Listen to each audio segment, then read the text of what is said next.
students, welcome back to my class. So today we'll be learning about mitochondria. So today we'll be learning about mitochondria. So basically mitochondria is known as what?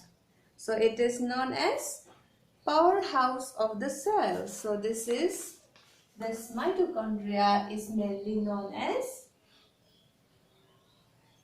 powerhouse of the cell. So this mitochondria is known as the powerhouse of the cell. So what it says, again, they have two membranes. Okay, they have two membranes covering. They have two membranes coverings. What are these two membranes? The first one is inner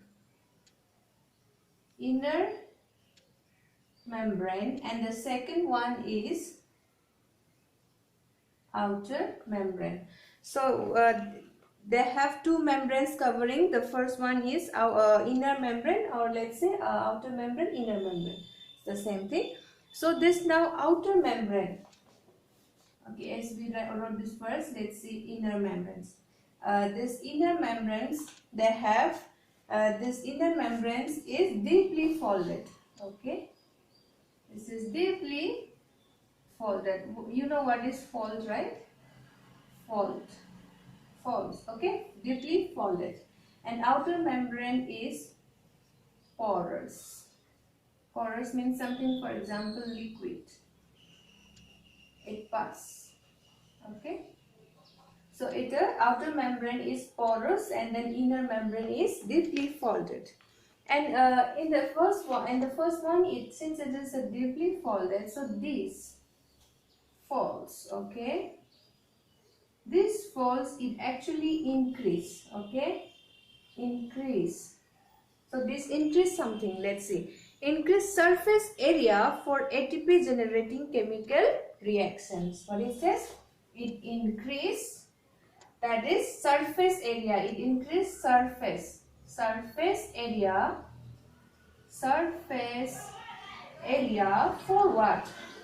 For ATP generating chemical reactions.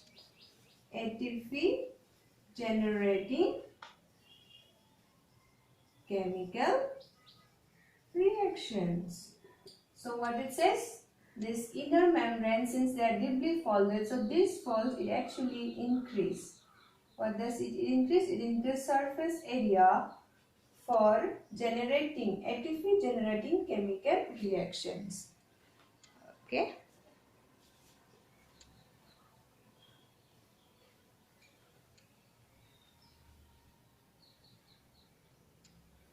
Alright.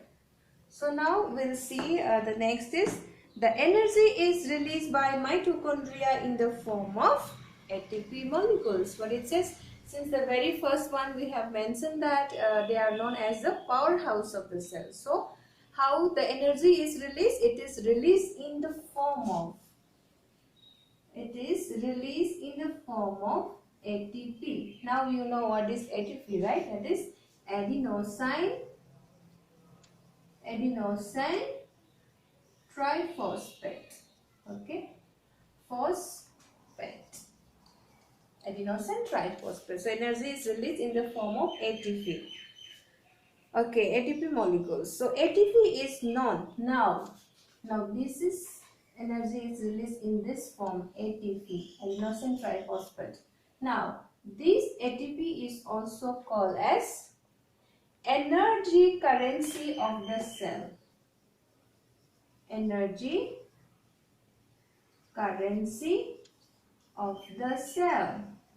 So this ATP is known as energy currency of the cell. Okay. So our body uses energy. How does we use this energy? Since we are talking again and again, they release energy in the form of these, and this energy, this ATP is known as energy currency of the cell. So our body uses this for one reason. So let's see, our body uses energy which is stored in ATP for, let's see, for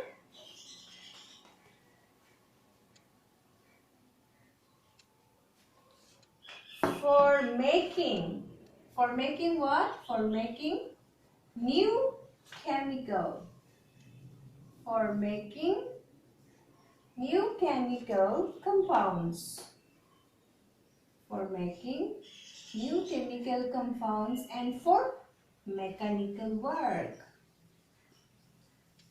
All right. So we use this ATP for making new chemical compounds, for mechanical work. All right. So again, they have particular property. That is unique property. Let's see what is that. That is, they have their own DNA and ribosomes. You know what? They have their own ribosome, or say DNA. This is the most important thing in our cell. Okay, this is very important.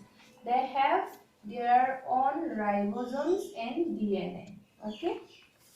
So what I said, since they have their own DNA and ribosomes, now they are able to make their own proteins.